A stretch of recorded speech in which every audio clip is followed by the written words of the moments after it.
अस्सलाम वालेकुम व्यूवर्स, कैसे हैं आप लोग। उम्मीद करती हूँ खैरियत से होंगे। आज एक नए डिज़ाइन के साथ सर्दियों का बेहतरीन तोहफ़ा लेके आपकी खिदमत में हाजिर हुई हूँ। खद्दर का सूट और इसके ऊपर शलवार कमीज़ की मैचिंग की डिज़ाइनिंग। 2.5 इंच की चौड़ाई और 6 इंच की लंबाई के हमें मुख्तलिफ पीसीस काट लेने हैं, जो शलवार और कमीज़ के दोनों के बराबर बराबर होंगे। जितने आपने शलवार के काटने हैं उतने ही आपने कमीज़ के भी काट लेने हैं। इनकी चौड़ाई तैयार होके तकरीबन हमारे पास 1 इंच की बनेगी। इसी हिसाब से आपने ख़ुद से उनको मैनेज कर लेना है। जितने आपके दामन की चौड़ाई होगी तकरीबन उतने ही पीस आपको चाहिए होंगे। उन सब की कटिंग करने के बाद आपने इसी तरीके से, जिस तरीके से मैंने इनको फ़ोल्ड किया और फिर एक पैर की सिलाई लगा के इन सब को आपने रेडी कर लेना है। पट्टियाँ भी बनती रहेंगी और काम भी होता रहेगा। लेकिन सबसे पहले आपको याद करवा दूँ, अभी तक आपने मेरे चैनल को सब्सक्राइब नहीं किया तो मेरे चैनल को सब्सक्राइब कर लें और बेल आइकन को ऑल पे सेलेक्ट कर लें, ताकि तमाम मेरी वीडियोस के नोटिफिकेशन आपको बर वक्त मिल सकें। वीडियो देखने के बाद इसको लाइक और शेयर करना ना भूलें और कमेंट्स तो आपने लाजमी करने हैं, क्योंकि आपके कमेंट्स ही मेरे लिए एक तवाने का ख़जाना है। क्योंकि आप जब भी प्यारे प्यारे कमेंट्स करते हैं तो मुझे अगली नई वीडियो के लिए एक नई ताकत नसीब हो जाती है। तो इसलिए प्यारा सा कमेंट करना ना भूलें और अपने कमेंट्स में मुझे ये भी बताएं कि अब नेक्स्ट वीडियो आप किस किस्म की देखना चाहते हैं, कौन सी डिज़ाइनिंग आपको चाहिए, गले की, दामन की, बाजू की या ट्राउज़र की। पट्टियाँ हमारी रेडी हो गई हैं। अब आपने इन तमाम पट्टियों को सीधा कर लेना है। सीधा करने के लिए आप कोई भी नोकीली चीज़ इस्तेमाल कर सकते हैं। जैसे अभी मैं पेन की नोक से ही इसको सीधा कर रही हूँ। आप पिन से भी इसको सीधा कर सकते हैं, किसी कील से भी सीधा कर सकते हैं। तो आप इसको सीधा करने के बाद इसकी सिलाई एक साइड पे रख के तो आप इसको प्रेस कर लें, ताकि जब आप इसको उल्टें तो वो सिलाई कहीं से भी नज़र ना आए। बहुत सफाई के साथ आपने इसको प्रेस करना है। इसी तरीके से आपने सारी पट्टियों को रेडी कर लेना है। प्रेस करने के बाद अब आपने सेंटर में गम स्टिक लगानी है। आप गम स्टिक लें और बिल्कुल सेंटर में आप इसके गम स्टिक लगा लें। इसके बाद आपने बिल्कुल सीधी एक ट्रायंगल बनानी है और इसी के ऑपोजिट आपने दूसरी साइड पे भी ट्रायंगल बना के इसको सीधा कर लेना है। कुछ इस तरह की शेप बन जाएगी। आपने इसको ऊपर से प्रेस ज़रूर करना है ताकि अच्छे से दब जाए। अब इस शेप में आपने तमाम की तमाम पट्टियाँ रेडी कर लेनी है। जितनी सीधी आप ये वाली इसकी तिकोन बनाएंगी उतनी ही आपका अच्छे से डिज़ाइन तैयार होगा। आपने ऊपर से प्रेस ज़रूर करना है ताकि हमारी पट्टियाँ बिल्कुल अच्छे से जम जाएं।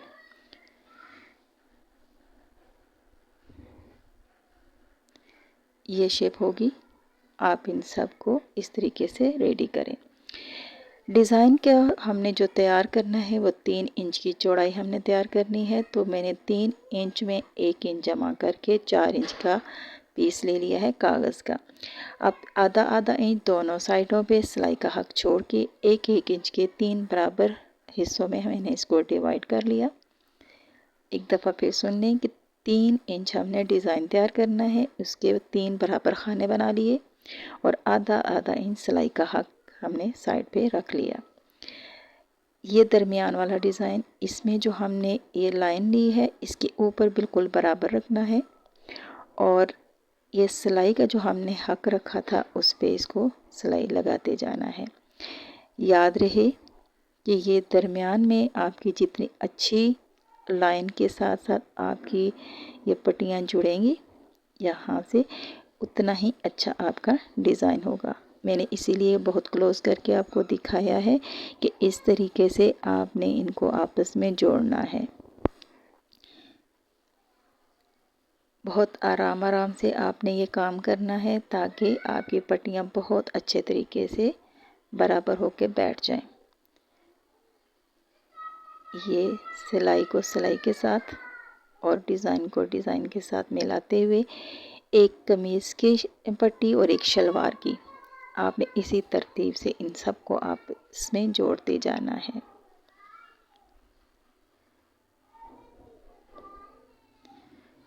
ये डिज़ाइन दरमियान वाला आपका मेन डिज़ाइन होगा, इसलिए आपने इस पे ज़्यादा फोकस करना है कि डिज़ाइन बिल्कुल आपका बराबर बैठा हुआ आए।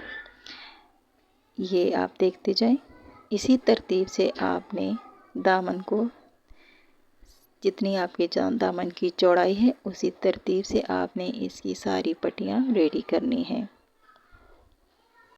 मेन पॉइंट आपको ये भी बताती चलूँ कि जब भी आप किसी डिज़ाइन पे काम कर रहे होते हैं तो आपकी सारी तवज्जो उसकी डिज़ाइनिंग पे होनी चाहिए, ना कि जल्दबाजी से बस ये काम ख़त्म हो जाए। क्योंकि बाज़ लोगों को मैंने देखा है कि वो कहते हैं कि बस काम ख़त्म हो, जैसे तैसे करके काम ख़त्म कर लें। तो किसी भी काम में नफासत लाने के लिए उसमें बार बार की मश्क चाहिए होती है और उसमें ज़रा हौसले से तसल्ली से काम करना होता है। तो यहाँ पे आप देख रहे होंगे कि मैं बड़े आराम से इसको मैनेज कर रही हूँ, इसकी तय बिठा रही हूँ, डिज़ाइन को बिल्कुल बराबर कर रही हूँ। बिल्कुल इसी तरीके से आपने भी तसल्ली से डिज़ाइन को बराबर लेके चलना है। जैसे अभी एक उसका बैलेंस नहीं आ रहा था डिज़ाइन का, तो मैंने उसको अलग करके दूसरा उसकी जगह रख लिया। तो जो चीज़ जहाँ पे फिट आती जाती है आप उसको उसी तरीके से फिट करते जाएं, एक के बाद एक और एक के बाद एक करके लगाती जाएं, यही तरतीब होगी। अब साथ साथ कुछ टिप्स भी हो जाएं। एक जो अमूमन ऐसा मसला आता है, ख़ास तौर पे नए सीखने वालों को ये मसला आता है कि जब भी वो मशीन पे टांका लगाते हैं तो कभी ऊपर वाला टांका खिंचा हुआ होता है और कभी नीचे वाला। तो उसका ये हल होता है कि आप जब भी धागा डालें तो मशीन के ऊपर वाली प्लेटों में आप साफ़ करके उसको किसी किस्म का कोई धागे का ज़र्रा या कोई बुर वगैरह या कोई ऐसी चीज़ ना हो उन प्लेटों के दरमियान, उसको साफ़ करके तो धागा डालें और उनका जो पेच होता है उनको कंट्रोल करने के लिए उसको बैलेंस में रखें। बहुत लूज़ भी नहीं रखना होता और बहुत टाइट भी नहीं करना होता है, बिल्कुल सेंटर में रखना होता है। तो आप इसी तरीके से फिरकी वाला भी जो धागा है उसको भी बैलेंस में रखें, ना बहुत टाइट रखें और ना बहुत लूज़ रखें। इस तरीके से करने से आप जब मशीन से टांका लगाएंगे तो आपके कपड़ों में खिंचाव नहीं आएगा। और फ़र्ज़ करें आपका टांका नीचे वाली साइड से खिंचा हुआ है, उसमें खिंचाव आ रहा है नीचे वाली साइड से, तो इसका मतलब ये होता है कि आपका ऊपर वाला नलकी वाला जो धागा है वो नीचे ढीला जा रहा है, तो आपने उस पेज को थोड़ा सा टाइट करना होता है। और अगर आपका ऊपर वाले कपड़े में खिंचाव आ जाए तो उसका मतलब ये होता है कि आपका फिरकी वाला धागा जो है वो नीचे से ढीला आ रहा है, तो आपने उसको पेज को टाइट करना होता है। काम करने से पहले मशीन को साफ़ करके तो तेल देना ज़रूरी होता है। तेल मशीन की खुराक होती है और आपको तो पता ही है जब तक खुराक ना मिले तो कोई भी चीज़ जो है वो कुछ सही तरीके से काम नहीं कर पाती। तो मशीन को भी अपनी खुराक की ज़रूरत होती है, तो मशीन को तेल ज़रूर देना चाहिए और साफ़ करके मशीन को गंदी हालत में, गर्दो गुबार की हालत में मशीन को अगर हम तेल देंगे तो वही तेल उसको अंदर जाके तो उसके पुर्ज़ों को ख़राब करता है, जिसकी वजह से भी काफ़ी सारे मसाइल पैदा होते हैं। तो ये तो चंद बातें थी जो ज़रूरी मैंने समझा कि आपको बता दूं कि ये काम करने के लिए हमारी बुनियादी ज़रूरी चीज़ें होती हैं जिनका समझना ज़रूरी होता है। तो अभी हमारा घेर तकरीबन आधे से ज़्यादा बन चुका है। डिज़ाइन बनाते बनाते कुछ टिप्स भी आपके गोश गुज़ार कर दी। उम्मीद है कि आपने तवज्जो से सुना होगा और इस पे अमल भी करेंगे। अब हम देख रहे हैं कि हमारा दामन तकरीबन एक साइड हमारी कंप्लीट होने वाली है। ये तकरीबन हमारी पट्टियाँ बनी थी 22-23 करके, हमने तकरीबन ये हमारी पट्टियाँ बनी थी और आपको तो पता है इन सब को बैलेंस करने में काफ़ी टाइम लगता है। लेकिन यहाँ पे मैंने वीडियो असल में इसलिए इतनी आराम से बनाई है ताकि आप इसकी पहली सिलाई में खूब तो एहतियात से जो आप इसकी डिज़ाइनिंग को सेट करेंगे। हमारी पहली सिलाई ही हमारी बेस होती है, बस इस पे जो आपकी मेहनत होगी बाकी की सिलाई में आपको कोई प्रॉब्लम नहीं होगी और इंशाल्लाह वो आप मिनटों में तैयार कर लेंगे। डिज़ाइन तकरीबन कंप्लीट होने वाला है। आराम से बताने का मकसद यही था कि आप इसकी एक एक चीज़ समझ सकें ताकि आपसे कोई गलती ना हो, क्योंकि इस तरह की डिज़ाइनिंग बहुत मेहनत तलब होती है। और इसका ख़ास जो पॉइंट जो भी मैं आपको बताना चाह रही हूँ कि हमने इसका एंड कैसे करना है। तो यहाँ पे देखें कि हमारा एक कोना खाली न लग रहा है, हम इसको खाली नहीं रहने देंगे बल्कि हाफ़ पट्टी हम यहाँ पे इसको इस तरीके से एडजस्ट करेंगे कि ये डिज़ाइन हमारा सामने से बिल्कुल पूरा नज़र आए। तो ये बिल्कुल उसके साथ हमने बराबर करके इसको यहाँ पे अटैच कर दिया। अब जिस तरीके से आप ये अटैच करेंगे, इसी ही तरीके से हमारी दूसरी साइड पे भी आपको ये जगह खाली नज़र आ रही है। इस साइड पे भी हमने इसी तरीके से हाफ पट्टी लेके इसको भी हमने कंप्लीट कर देना है। ये आप चेक करें कि इस तरीके से आपने इसको बिल्कुल डिज़ाइन को बराबर रख के तो आपने इसको यहाँ पे अटैच कर देना है। डिज़ाइन को मज़ीद पुख्ता बनाने के लिए बिल्कुल सेंटर में अब हमने एक सिलाई लगानी है ताकि ये डिज़ाइन आपस में जुड़ जाए। यहाँ पे सिलाई लगाने के लिए आप बिल्कुल मशीन को दरमियान वाली जगह पे रखेंगे, यानी कि डिज़ाइन जो हमारा 1 इंच का है उसके बिल्कुल सेंटर में आप इसको चलाएंगे और देखेंगे कि यहाँ से कपड़ा बिल्कुल बराबर चले, यहाँ कहीं से भी डिज़ाइन इधर उधर ना हो। कागज़ पे बनाने का मकसद भी यही है कि आपकी डिज़ाइनिंग बिल्कुल परफेक्ट बने, कोई फ़र्क ना आए, कोई झोल ना आए। अब देखें बिल्कुल बराबर करते करते आप इसका सेंटर इस तरीके से दबाते जाएं और मशीन चलाते जाएं। अब कुछ ना कुछ आपको डिज़ाइनिंग नज़र आनी शुरू होगी। डिज़ाइन मुकम्मल होने के बाद बहुत प्यारा डिज़ाइन बनने वाला है। अभी आपको कुछ ना कुछ इसका आइडिया हो गया होगा कि हम इसकी डिज़ाइनिंग किस तरीके से कर रहे हैं, लेकिन ये अभी इसकी कंप्लीट लुक नहीं। डिज़ाइन की कंप्लीट लुक कैसी होगी। सेंटर वाली सिलाई भी हमारी तकरीबन कंप्लीट होने वाली है। बस इस डिज़ाइन को सेट करने के लिए आपने बिल्कुल दरमियान में मशीन को चलाते जाना है और ये हमारी सिलाई इस तरतीब से कंप्लीट हो गई। हमारा सेंटर भी कंप्लीट हो चुका है और एक साइड भी, तो इसलिए हमारी दूसरी साइड बिल्कुल आराम से बहुत जल्दी ही हमारी कंप्लीट हो जाएगी, क्योंकि हमारा सिलाई का निशान तो हमने लिया हुआ है। बस उस तरतीब से आप इसके डिज़ाइन को मिलाते जाएं और सिलाई के ऊपर निशान के ऊपर सिलाई लगाते जाएं। जिस तरतीब से आपने पहली सिलाई लगाई थी इसी तरतीब से आपने दूसरी साइड पे भी इसी सिलाई लगा देनी है और इसको कंप्लीट कर लेना है। अब कुछ काम की बातें भी हो जाएं साथ साथ, मैंने आपको कहा था बीच बीच में इसमें आपको कुछ टिप्स भी बता जाऊंगी। तो जिस तरह अभी ये खद्दर का कपड़ा मैं सिलाई कर रही हूँ, तो इसके लिए आपने मशीन में 18 नंबर की सुई लगानी है।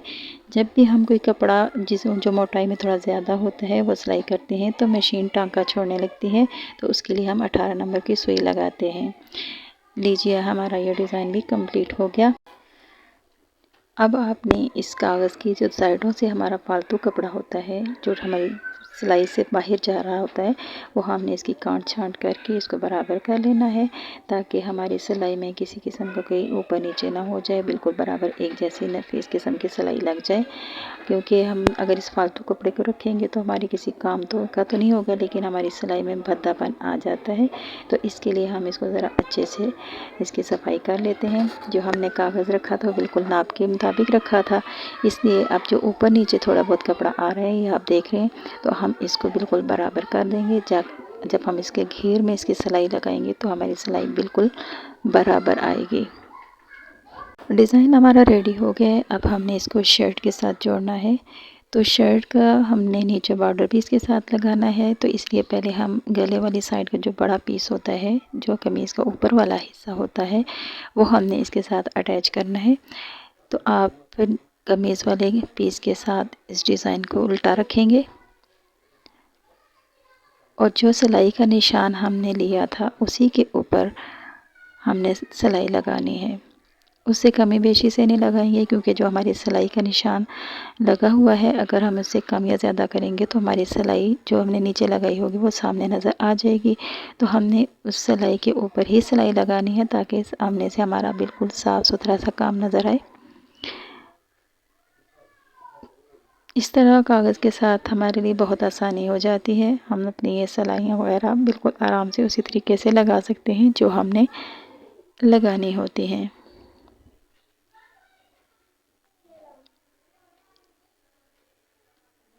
नीचे वाला कपड़ा हमारा सिंगल होता है और डिज़ाइन वाला कपड़ा भारी होता है, इसलिए आपने नीचे वाले कपड़े को ज़रूर सेट करना है ताकि वो उसमें कोई चुनट वगैरह ना आ जाए। ये हमारी एक साइड रेडी हो गई। अब दूसरी साइड पे हमने बॉर्डर अटैच करना है। तो बॉर्डर अटैच करने के लिए भी हम दूसरी साइड पे इसी तरीके से पहले बॉर्डर नीचे रखेंगे और ऊपर से ये डिज़ाइन रखेंगे। लेकिन सिर्फ ये ध्यान रखें कि जब भी आप इसको अटैच करें तो आपकी मशीन का टांका खींचा हुआ नहीं होना चाहिए और नीचे से जो हमारा बॉर्डर का कपड़ा है उसमें कोई चुनट नहीं आनी चाहिए, बिल्कुल साफ़ सुथरी सी सिलाई हो। और उसके लिए जो हमने ये निशान लिया था सिलाई का, इसी के ऊपर आप जब सिलाई लगाएंगे तो बिल्कुल बराबर सिलाई चलेगी। आप डिज़ाइन को इसी तरीके से सेट करते जाएं और मशीन चलाते जाएं। आपको डिज़ाइन कैसा लगा? काफ़ी हद तक अब इसमें डिज़ाइनिंग सामने नज़र आ चुकी है, लेकिन अभी भी ये डिज़ाइन मुकम्मल नहीं हुआ। आप वीडियो को एंड तक ज़रूर देखें और अगर आपको ये डिज़ाइन पसंद आए तो इसको लाइक भी कीजिएगा और शेयर भी, और कमेंट्स करके मुझे ज़रूर बताएं कि आपको ये डिज़ाइन कैसा लगा। कमेंट्स करने में आप कंजूसी मत किया करें, क्योंकि आपके कमेंट्स ही होते हैं जो हमें मज़ीद वीडियो बनाने पे उभारते हैं। बॉर्डर हमने तकरीबन कंप्लीट कर लिया है। इसी तरतीब से, जिस तरतीब से हमने कमीज़ का अगला ऊपर वाला हिस्सा जोड़ा था, इसी तरीके से हमने बॉर्डर को भी जोड़ा है और ये अब तकरीबन कंप्लीट हो चुका है। अब इसमें आपको इसकी मुकम्मल लुक नज़र आएगी, लेकिन डिज़ाइन अभी भी मुकम्मल नहीं, फिनिशिंग का काम अभी बाकी है। सिलाई लगाने के बाद आप इसको उल्टाकर इसके पीछे से सारा कागज़ रिमूव कर दें।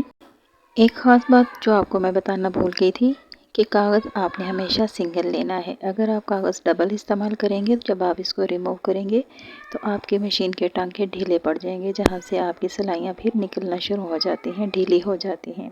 तो इस बात का खूब ख्याल रखिएगा कि आपने पतला कागज़ लेना है और वो भी आपने सिंगल लेना है, और ऐसा कागज़ लेना है जो आसानी से रिमूव हो सके।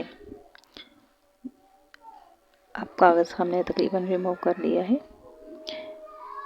इसके बाद अब हम इसकी चाक पे पाइपिंग लगाएंगे, या जो भी आपने डिज़ाइनिंग करनी है, लेस लगानी है या पल्टा लगाना है।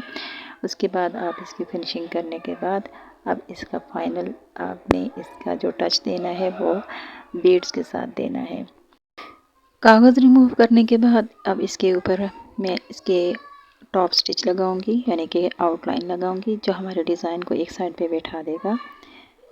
आपने दोनों साइडों पे इसके टॉप स्टिच लगा लेने हैं।